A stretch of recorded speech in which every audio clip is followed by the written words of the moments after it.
முதல் வாசகம். புனித பவுல் தெசலோனிக்கருக்கு எழுதிய முதல் திருமுகத்திலிருந்து வாசகம். அதிகாரம் 1, இறைவசனங்கள் 1-5 மற்றும் 8-10 முடிய. தந்தையாம் கடவுளோடும் ஆண்டவராம் இயேசு கிறிஸ்துவோடும் இணைந்து வாழ்கின்ற தெசலோனிக்க சபைக்கு பவுலும் சில்வானும் தீமோத்தேயுவும் எழுதுவது.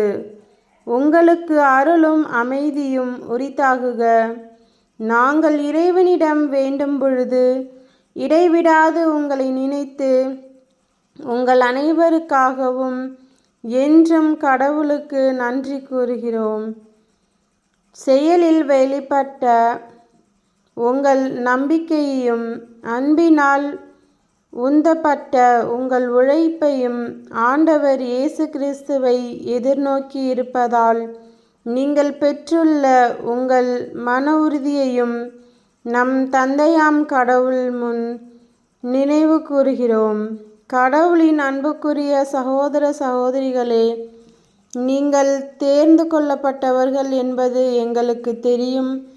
ஏனெனில் நாங்கள் நற்செய்தியை உங்களுக்கு வெறும் சொல்லாலன்றி தூய ஆவி தரும் வல்லமையோடும் மிகுந்த உள்ள உறுதியோடும் கொண்டு வந்தோம்.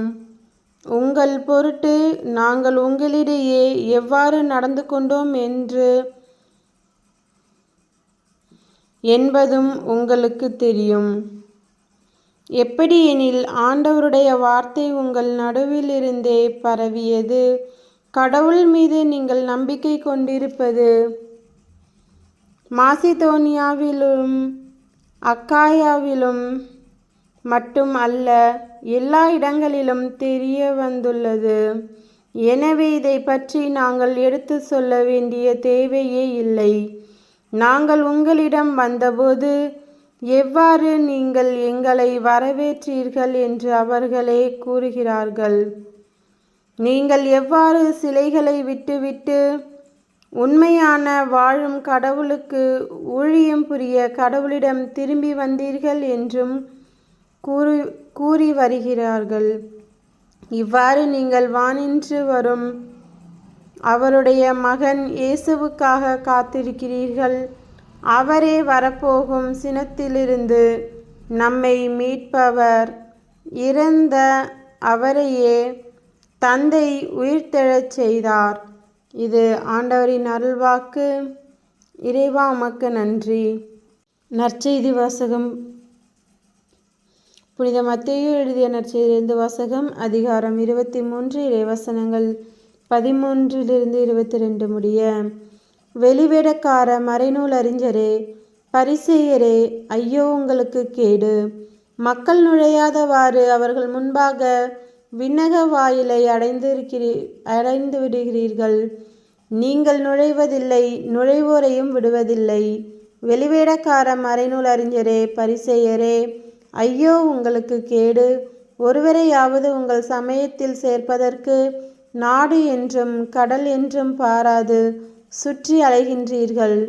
அவ்வாறு சேர்த்த பின் அவரை உங்களை விட 2 மடங்கு நரக தண்டனைக்கு ஆளாக்குகிறீர்கள்.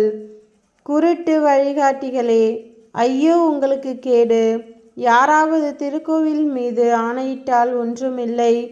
ஆனால் அவர் கோவிலின் பொன் மீது ஆணையிட்டால் அதை நிறைவேற்ற கடமைப்பட்டவர் என்கிறீர்கள். குருட்டு மடையரே, எது சிறந்தது? பொன்னா, பொன்னை தூயதாக்கும் திருக்கோவிலா? யாராவது பலிபீடத்தின் மீது ஆணையிட்டால் ஒன்றுமில்லை. ஆனால் அவர் அதில் படைக்கப்பட்ட காணிக்கையின் மீது ஆணையிட்டால் அதை நிறைவேற்ற கடமைப்பட்டவர் என்கிறீர்கள். குருடரே, எது சிறந்தது?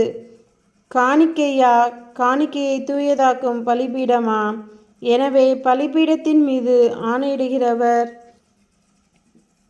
அதன் மீதும் அதன் மேலுள்ள அனைத்தின் மீதும் ஆணையிடுகிறார்.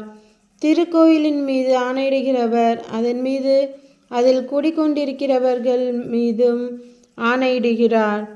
வானத்தின் மீது ஆணையிடுகிறவர் கடவுளின் அரியணை மீது அதில் வீற்றிருக்கிற கடவுள் மீதும் ஆணையிடுகிறார். இது கிறிஸ்துவின் நற்செய்தி. கிறிஸ்துவே உமக்கு புகழ்.